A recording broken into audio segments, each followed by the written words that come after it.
Welcome to Ken's Corner Podcast, Season 4.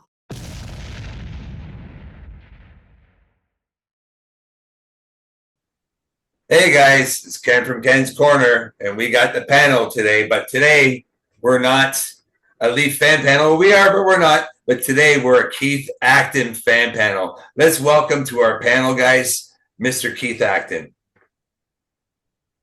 Welcome, Keith. Glad to have you. Phil, we're going to start with you. You're going to have our first question for Keith today. Sounds good. So, Woody, can you tell us about your first head coach, Scotty Bowman, and the impact he had on you as a young player? Yeah, actually, I didn't. I only had him for training camp because I was drafted in 78, 79, and that was Scotty's last year in Montreal. But he certainly he knew everyone in the organization. About 60 guys came to training camp, and he knew us all. Just newly drafted, certainly. He recognized you. He'd come up and speak with you.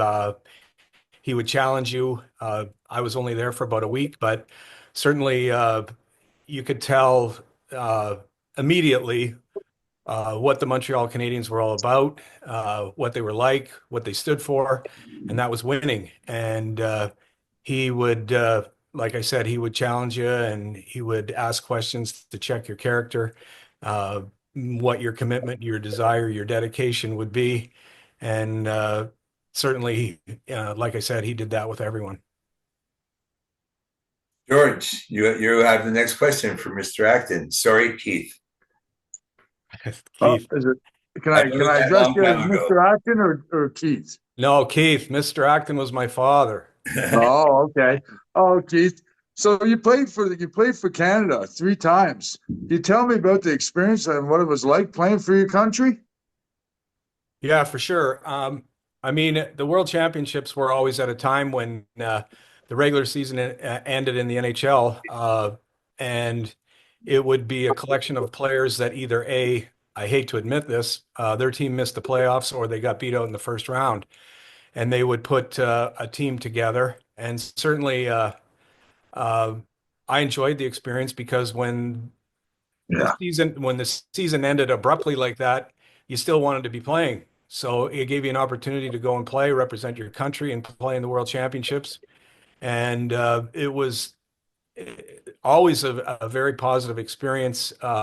It was a different type of game. It was on a bigger rink, and a different style. And it's somewhat complimented me because I didn't have a lot of great attributes as a player, but one I had was I could skate, and that skating allowed me to excel in that style of hockey. So it was always good and proud to represent your country, and like I said, continue to play in the spring when you were hopeful that you were going to be going farther in the playoffs.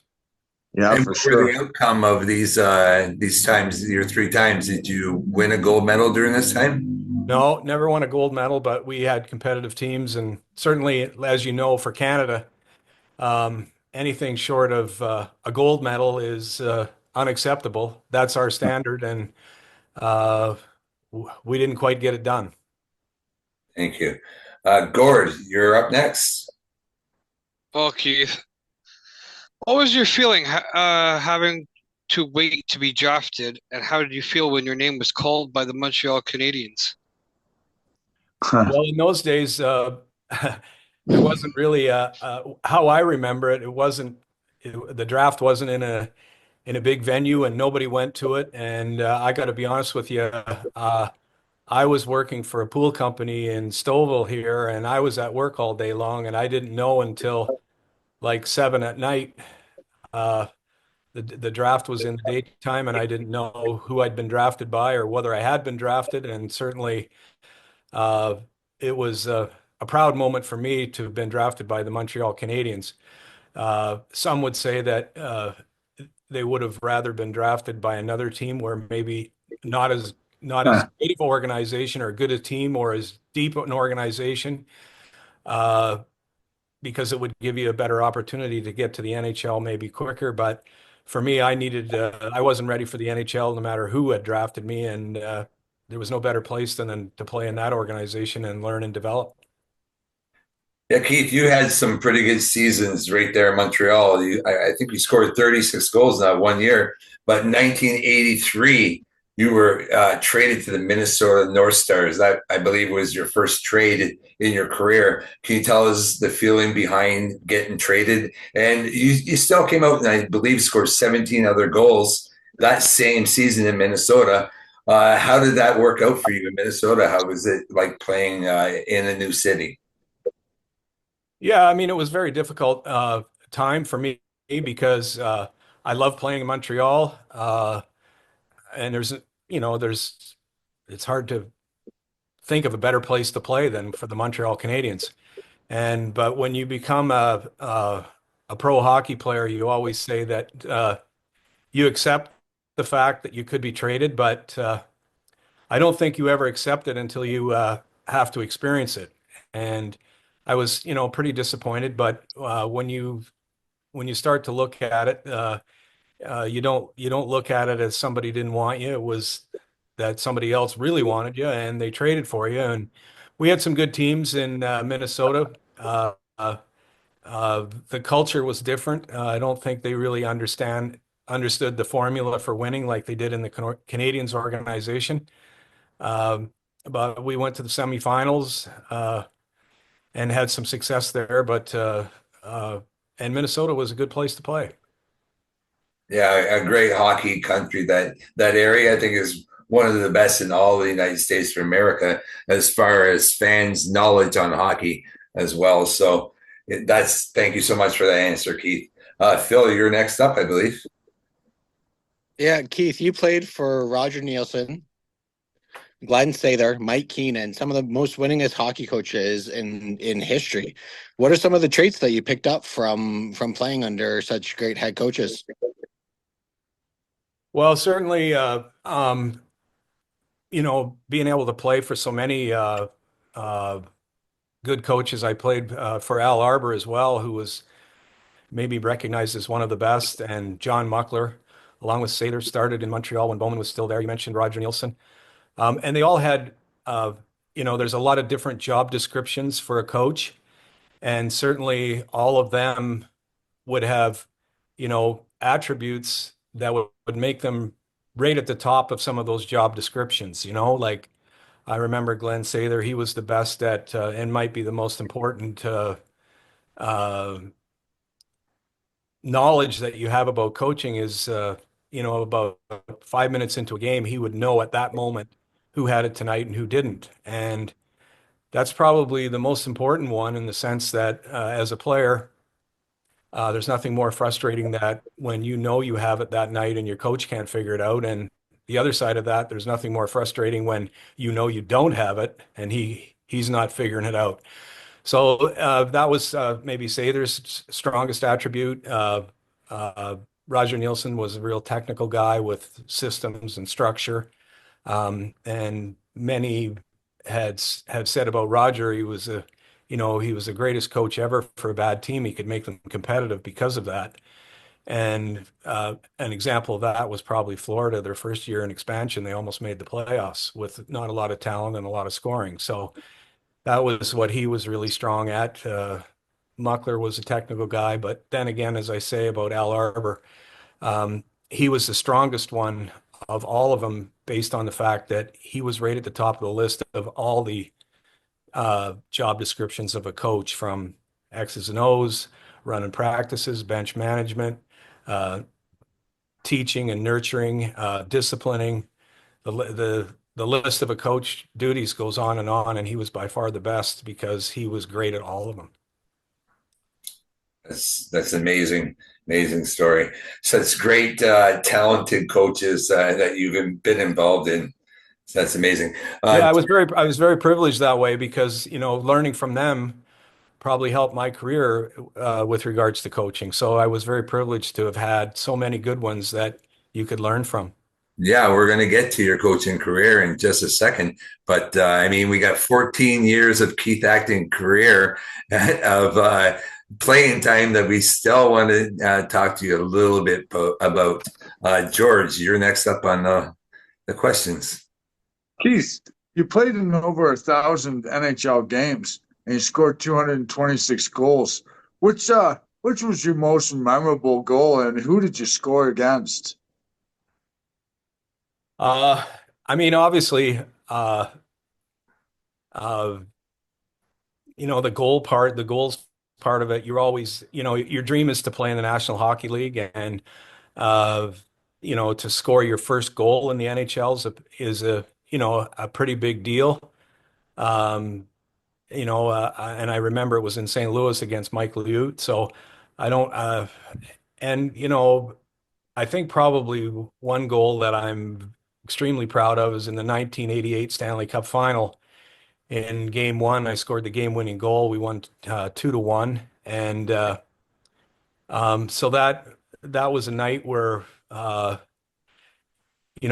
was, you have your star players that are going to be on most nights being the difference makers, but some nights you need other contributors, and felt pretty good and pretty proud that I can say I scored a game-winning goal in the Stanley Cup Final. Right on. Those other players you're talking about, guys, if you were listening in on the podcast right at Boston Pizza, which is owned by Keith Acton, he spoke of burgers and steaks, and that's what your player levels are. Keith was a great burger. I was still a burger that night, but I wasn't going to become a steak, but I was still a burger. But fortunately, was able to contribute. So, and guys, don't be afraid to talk about the Maple Leafs. I know you got your shows about the Maple Leafs. So. Well, we'll get to the Maple Leafs. We're getting there. You were assistant coach for quite a long time in Toronto, and you know what? I used to enjoy turning on the hockey game and seeing Keith Acton right from my hometown in Stouffville behind my Leaf bench, and finally wearing that Leaf on your chest. That was a thrill for me to see. I have to add that. Gord, you're next up in your questions, please. Well, Keith, what would you say your style of hockey was when you played? And what would you say was your strongest suits while playing? Yeah, like I mentioned before, I wasn't the most talented guy. I didn't have a lot of strong attributes, but one that I did have was I was a good skater and I was fast, and so that attribute right there was the one that probably allowed me or got me to be able to play in the NHL. And I must say that people ask me all the time why you were so fast, and you can be really fast when you're really, really scared. So, but that was probably my strongest attribute, and that was in an era when all the players in the game today can skate, and back in the 70s and 80s, not everybody could, and there was guys that were slow, and then my speed, I would be able to get by them or get past them and excel because of that. Thank you. And I think, just add on that, I think that, I wasn't the most talented guy, but I took pride in my work ethic and giving second effort. I knew I had to, or I couldn't play in the league or I wouldn't stay in the league. So I learned very early that work ethic was very important, and you needed to give second effort, not only in the games, but each and every day in practice to hone your skills and keep your game at a level where it needed to be to stay in the league. Yeah, exactly. Actually, I interviewed someone that you know quite well just not too long ago. His name is Ron Hogarth, and he has quite a few things to say about Keith Acton. When I asked him, he said you were the second most instigator in all his NHL games, next to only Ken Linsman. What do you respond to that, Keith? Well, that was part of my game, I guess. I wasn't one of these guys that, there were certain players in the game that would come up to you at a face-off and say, hey, Keith, how's your family? How are things? And I hated that. I wanted to, in order for me to excel, I had to have a certain environment where I hated my opponent, and hate's a strong word, and I needed my opponent to hate me, because when my opponent hated me, it got me more focused, and I was more alert, and I was more into it. And so on some nights, I would instigate because, like I said, I needed everybody in the opposition in every way to have a dislike for me, and it got my attention, and I think I played better because of that. Thank you. Right. I have one more question about your playing career. That is the feeling behind that game when you won that Stanley Cup with Edmonton Oilers with such a talented crew around you. That team has gone down as one of the best in all time, I believe. That era, anyway, 1988. Tell us your feeling when you got a chance to hold that Stanley Cup. Yeah, I mean, that's what you play for, right? And um, when I started in Montreal, they just finished winning 4 Stanley Cups in a row, and I thought I was going to have an opportunity there. Unfortunately, it didn't happen. They were getting a little bit long in the tooth, and the tank was emptying, and that's when the Islanders came on and had their run. And certainly to get an opportunity, you never know if you will get an opportunity. And to be a part of that Edmonton Oilers team and win a Stanley Cup, that's what you play for. And most definitely, that's the career highlight. Absolutely. So we're gonna jump ahead to some of your coaching days here. And I know that you obviously stated about the Toronto Maple Leafs. So I read a story or an interview about how you were very successful in pestering the Maple Leafs into getting an interview and eventually getting a job under Pat Quinn. Can you tell us about working under Pat Quinn in those early 2000s Toronto Maple Leafs? Yeah, I mean, it was a it was a very exciting time for me. I had just got let go by the Rangers in New York. I didn't have a job, and I knew there was an opening in Toronto, and I kept through Billy Waters kept asking for an opportunity for Pat Quinn to just lend his ear to me for an hour and give me an interview, and he did, and I had one interview with him, and a couple of weeks later, Awesome. I was hired, and it was a very exciting time because I grew up here, and the Maple Leafs were my team, and that's who I always wanted to play for, and who I always cheered for as a kid. And to be a part of that organization was like just a dream come true. And we had some good teams in the early 2000s there.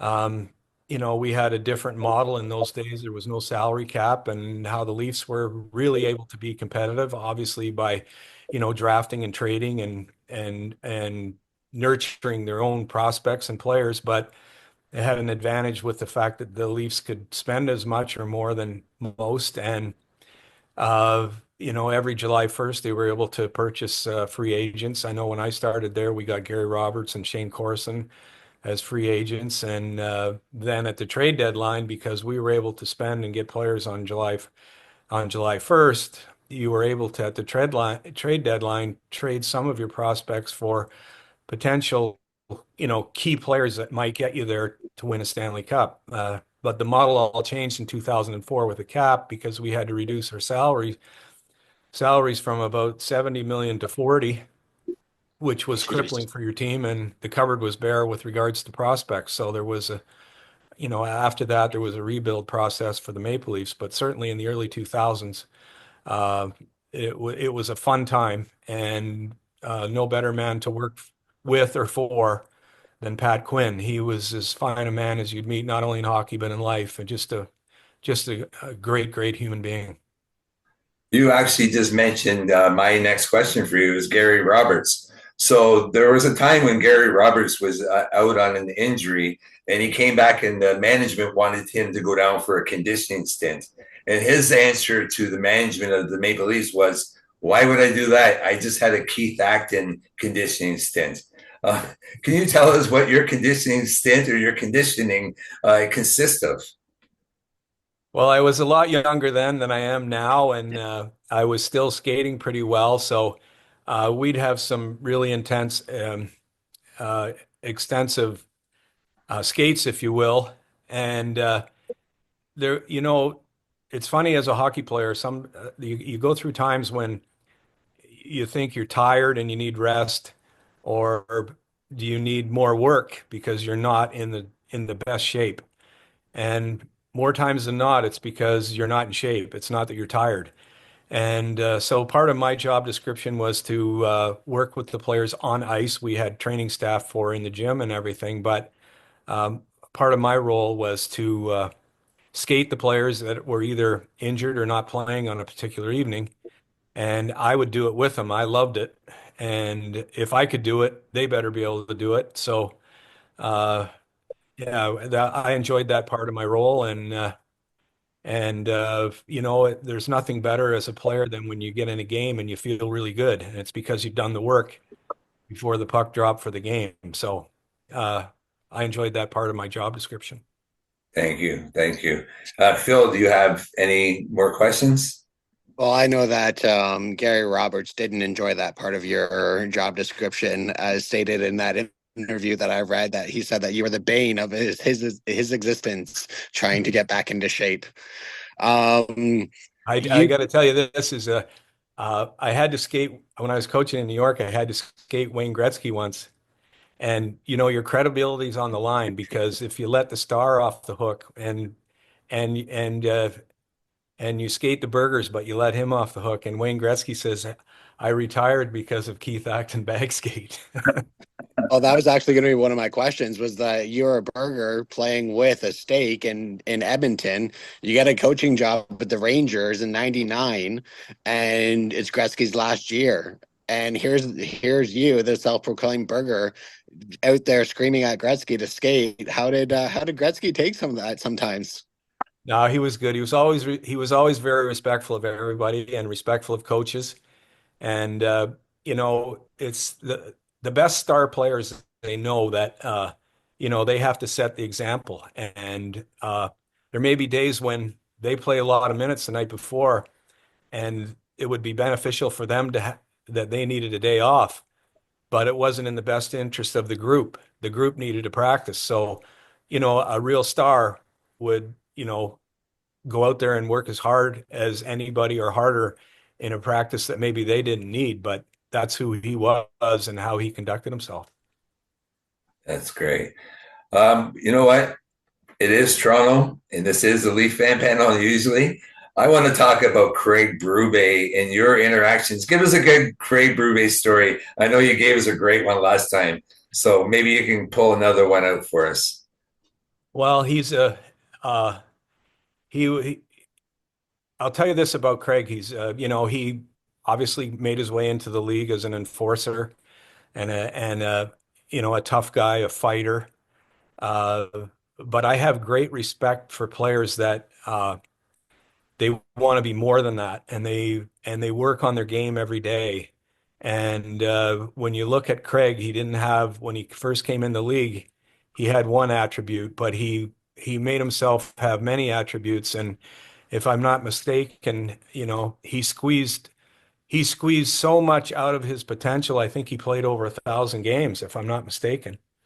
And he had a great career, and he was a hard worker. And in the beginning, like I said, all he wanted to do was fight. He wanted to be in a fight. He was my line mate, and I was like, and in those days, like, there would be more fights start at the same time with one fight, and I wasn't particularly looking for that as his center iceman, I can tell you that. But so on a lot of nights, I'd say, Chief, there's a puck out there. Can we go and play a shift, like play the game and try to score a goal? No, I want to fight.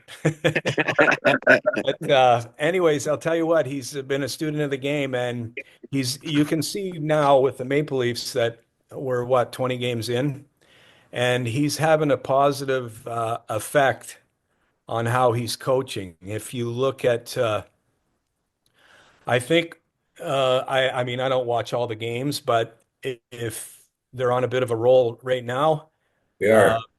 and if you look at the first 8 games, they had 2 or 3 real bad games, stinkers, if it's the right word, or no shows. It is, yes. In the first 8 games. And, that wouldn't be very popular for him.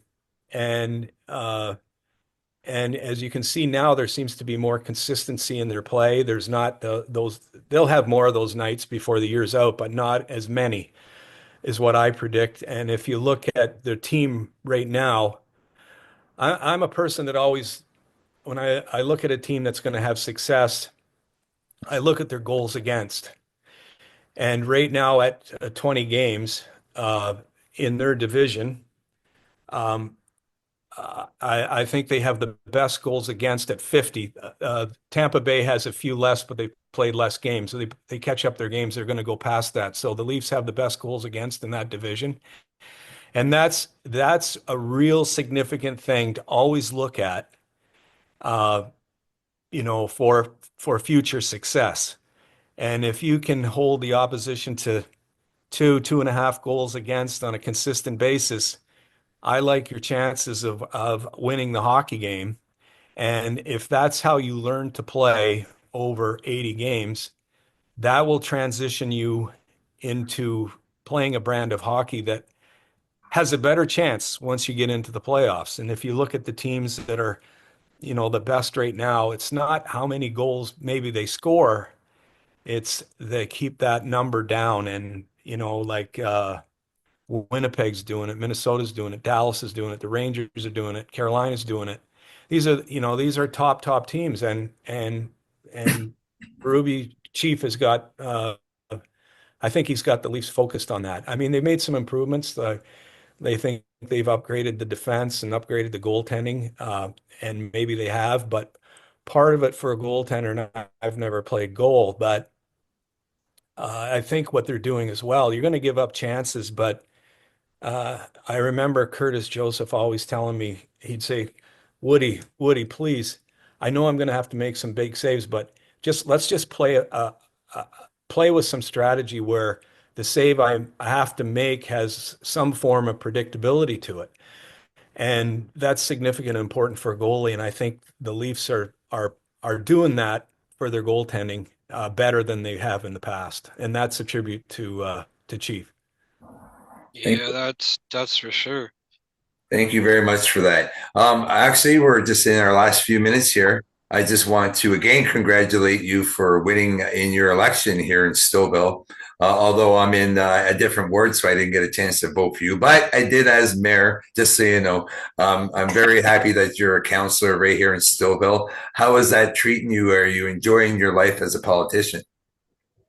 Yeah, it's very interesting. I'm somewhat kind of reinventing myself late in life, but I enjoy it. Certainly, you know, being born and raised in this community did so much for me. Growing up gave me the necessary prerequisites to move on and have had the career I've had in hockey, and I'm forever grateful for what this community has done for me. And so I thought, some people were asking me, why don't you, get into the politics and maybe be a counselor or whatever. And so, yeah, it's an opportunity I feel for me to give back. And like I said, it's different. A lot of Uh, reading. yeah, and I didn't read too many books in my life, and now I got to read like a whole book before every council meeting. And that's a formidable enough task, but it's the language that it's all written in is the real task. You almost have to be a lawyer to comprehend it. But we have a good staff at the town hall, and the senior leadership team uh, before and prior to every council meeting, they'll let me come and spend a few hours with them and ask the questions that I need to ask before the meeting. And you want to try to make as good decisions for your community. Awesome. Thank you. And before we go, guys, are we all ready for the big Argo game? We are. Argos. Let's All go right, guys, Argos. sorry to cut this short, but I gotta drive to work. So What's the go score in the Argos, Argo go game? Leafs, go. It was nice to meet you, Keith. Have a good one, George. See you later, Yeah, Phil. you too. All right, Have a go good Leafs, one, Ken. guys. Thanks for having me, guys. What about the Ryan Reeves hit on Nurse? I knew I was going to get asked that, and I only saw it live, so I haven't had a chance to really look at it when it happened fast, right? Um, so it wouldn't be fair for me to make comment when you don't have a real good chance to Okay. look at it in slow motion. I mean, when it was live, it didn't look like he No. really lunged, and it didn't look like he left his feet No. or any of the things that it's an unfortunate thing, but I don't know. Live looking at it, like I said, it didn't look like he didn't look like he raised his arm, didn't look like he jumped, his feet didn't leave the ground, the ice, if you will. But I don't know. Like I said, I haven't had a real Yeah. opportunity. I'll be honest, Jennifer Botterill says he came up in upward motion, and that's what she's seen. But I'm a Leaf fan, and I didn't see it that way. Okay, I guys. didn't Well, see it He doesn't and get- that could be, but like I said, I didn't get a chance to see it in slow motion. Yeah, I just fair saw enough. it live, and that's all I saw. Awesome. So, All right, guys. Thank you so much. Gord had to take off on us. I want to thank you, Keith Acton, so much for coming on here today. You're one of the first ones I wanted on my podcast, and I'm very happy to get you as busy as you are in your life. Thank you so much for coming on today. George from all the way out there in Calgary. We'll see you next week. We'll talk. Can I just say one thing? It's Yes. been an honor to be on the same podcast with a legend. Thanks, Keith. A Thanks for legend. having me. Boy. Thank you so much, and I'm available anytime. Thank In you the so future, much. if you want to have me. Phil, you want to say your byes?